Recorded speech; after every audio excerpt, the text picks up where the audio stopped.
Welcome to my True Scary Story YouTube channel. I want to welcome you all and ask that you subscribe now and comment on my newest video. Go ahead and introduce yourself in the comment section below. The Sinful Society is very welcoming and are some of the nicest people on YouTube. I narrate for all of you, and I want you to share your own true scary stories with me so I can feature your scary story on an upcoming video. Cheers to the freshest horror content on YouTube. Email your true scary stories to thesinfulsavant@gmail.com. A link to my email will be in the description box below as well. Sit back, relax, stay sinful. Like I've been saying in previous posts, being part of the medical community has afforded me the chance to evaluate patterns in all stages of life of people, including patterns that we see at the end of life. Some of you that work in hospitals or have loved ones that work in hospitals or have been so close to loved ones as they took their last breaths and transitioned to the great unknown may have heard of what I'm about to describe. There's a particular phenomenon that occurs to people in those last moments, and I'm talking about the appearance of kids running around their deathbed or just outside of their room. This is to be differentiated to the phenomenon of close ones that have passed away visiting in days prior to their deaths. This is different. This occurs hours, if not minutes, before their death. I experience this with greater frequency whenever I work in the ICU unit, where people are very sick. What most patients describe as cheerful kids, running about their beds in a playful manner, snickering around or just playing. Most patients usually respond calling the nurse and asking, "Who are these kids running around? And where are their parents?" and scaring the living bejesus out of them if they are new to nurses. If they are experienced nurses, they know the time of the end is soon to come, and they communicate promptly with us doctors to let us know to be ready. Literature often chalks this phenomenon up to the lack of oxygen in the brain or neurochemical changes in the process of death and dying, but the pattern is very recognizable, and the experience is very similar across all cultural backgrounds and ages. Almost all hospitals have a story about these kids. And if you are entering the field of medicine, nursing, or any health profession, you will certainly hear these stories.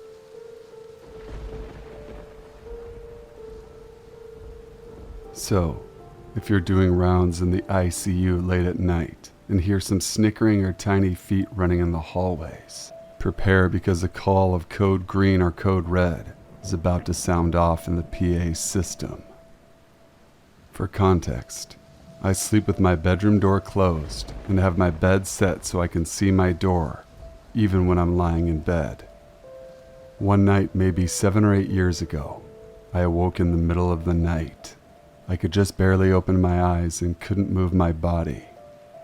I could see the figure of a little girl, Caucasian, maybe 5 years old judging by her height. She wore a very dirty nightgown and had long hair covering her face. Her hair looked dirty and kind of clumped together like it hadn't been washed in some time. She walked over to my door, then stopped. She turned her head and looked right at me. I could see her face. It was black and rough looking like it had been burned. I then realized her gown and hair aren't dirty, they're burned. She didn't look angry or sad, just straight-faced.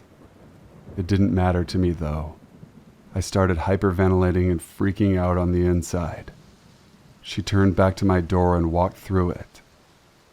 I could then open my eyes fully and move my body again. I fell back asleep about an hour later, not sure how. Out of my morbid curiosity, the next day I checked my smoke detectors in my house. 2 out of 3 were broken. Only the one closest to my room still worked. Needless to say, I replaced the smoke detectors in my house that very day. 2 weeks later, I'm laying in bed in the middle of the day. I must have dozed off because I was conscious, but couldn't open my eyes or move my body. I felt someone tap my shoulder, like a quick tap, tap, tap that a child would do to get your attention. I could literally feel my skin getting pressed in. 5 seconds later, maybe, I opened my eyes and no one is there. I was alone when this happened. I've never had sleep paralysis ever again. So ghost girl who came to me during sleep paralysis, thank you. When I was about 6 or 7 years old, so about 35 years ago, I was playing hide and seek with my little sister at our grandparents' house. I was in their basement and thought the old broken fridge in their basement would be a perfect place to hide.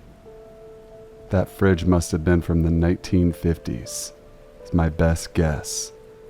I crawled into the fridge. I can still remember how it smelled in there, like old plastic and some chemical I cannot name. The door latched shut and I laid balled up in the dark, quite pleased with myself, thinking I had found the perfect hiding spot. After just a couple of seconds in the fridge, I heard a voice tell me to start screaming and banging as loud as I could. I did as I was told, and my sister quickly found me and opened the fridge. I got out and truly didn't realize how much danger I'd just been in, but immediately knew this wasn't a good hiding place, and I told my little sister to never go in there. A few days later, I remember telling my mom and grandma that I had hidden the fridge, but not about the voice, and their faces were panicked. That fridge was removed from the house shortly after. It wasn't until many years later that I realized that I could have died that day. Those old refrigerators could not be pushed open like the ones we have today. There was only so much air inside. That is what really creeps me out. I'm extremely grateful for that voice that strongly told me to give away my hiding place.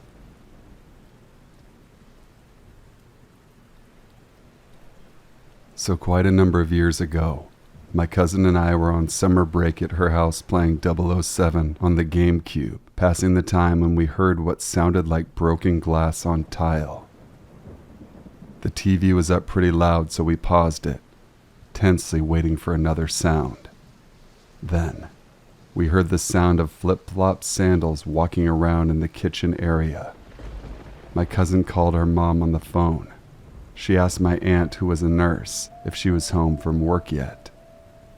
My aunt was not home, and of course wanted to know why we were asking. Once we told her, she told us to crawl out the window and run to the neighbors as quickly as we could while she called the police. The bedroom window luckily led to the backyard just next to the gate, so we got the hell out of there quick. Fast forward an hour or so, and the cops informed my aunt that there had been an obvious break-in. The window on the back door had been broken, and there was a note left for my aunt. Now, my aunt had recently gotten into a serious relationship with this super nice guy. We'll call him Josh. Well, Josh's ex-wife, however, was not so nice. She had at some point followed my aunt home and found where she lived. She then proceeded to break in through the back door, rummage through a bunch of our stuff, and leave a horrible note for my aunt. I can imagine what it said. From what I heard, she was arrested. I'm not sure if any charges were pressed, but she later committed suicide, leaving behind a daughter and son whom I both went to school with. I also later found out that she suffered from severe bipolar disorder, among other things. Tragic, but I'm glad me and my cousin weren't caught up in her psychotic episode more than what we were. Still freaks me out to think about.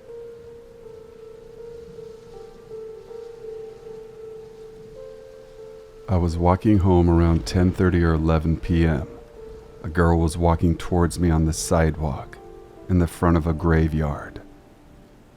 She was like 20-ish, pretty, and was talking to someone on her phone with a headphone in. And when I got a few steps closer, She put the phone in her pocket, and I could tell she thought I didn't see it. She got 5 feet from me and said, "Sorry, I was talking to myself. I promise I'm not crazy." I said, "No worries. I do that all the time." She said, "Really?" I replied, "Yeah." She kept talking to me, saying something. I can't remember, but at this point I'm a few steps past her.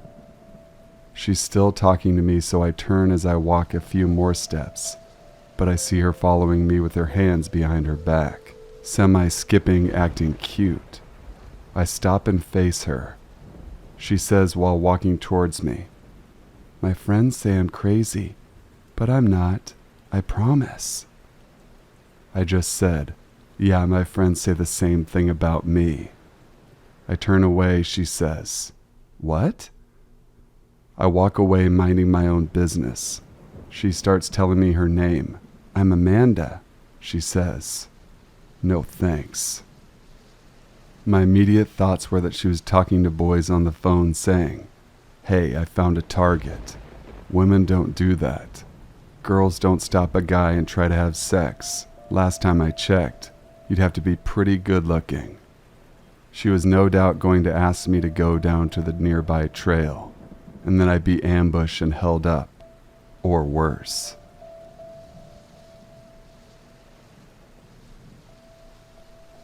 I was in college at the time, so a female, about 18 years old. This was before cell phones, so when I ran out of gas, I wasn't able to call anyone I knew to help me out.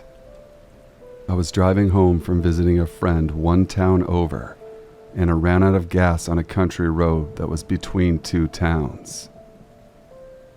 There were no houses or anything on this road, just forest on both sides of the road. The walk to the gas station was probably at least 5 miles, and the same distance back from where I had come from, if not longer. It was probably around 5 o'clock in the afternoon, still daylight. I was walking to the gas station and a station wagon went by, and a bunch of children of various ages hung out of the car windows, pointing and laughing at me and screaming insults. Even though they were just stupid kids, it made me feel worse. I prayed that someone would come along and give me a ride to the gas station. Eventually, a pickup truck stopped and a man who was probably in his 40s asked if I wanted a ride to the gas station. I accepted the ride, believing it was an answer to my prayer. Instead of staying on the main road that was a straight shot to the next town, the man turned onto a less traveled back road. It was a windy road through the forest, a pretty drive, a road I hadn't known existed, a longer, more roundabout way to get to town. I don't remember if I was scared or worried at that time. I think I was just wondering why he took that way, instead of going the shorter, more direct way. He drove in silence the entire drive. Eventually we arrived at the gas station, and I got some gas, and he drove me back to my car, the normal way, on the regular road, and after thanking him for his help, I was on my way. I went home and never mentioned this to anyone. It wasn't until years later when I remembered this incident that I realized how lucky I was that that man wasn't a psychopath, or if he was, that he didn't take that opportunity to hurt a young, naive woman that day. Maybe he was a good person. He probably was. I wonder, though, if he took that longer, less traveled way and was thinking about doing something to me the entire time he was driving on that back road. But for some reason, he didn't. Thank you guys for watching and listening. Please be sure to subscribe for future content. Email your true scary stories to thesinfulsavant@gmail.com. Please make sure to leave a like on this video as well, as it allows it to perform at a much higher level. Until we meet again, stay safe, stay sinful.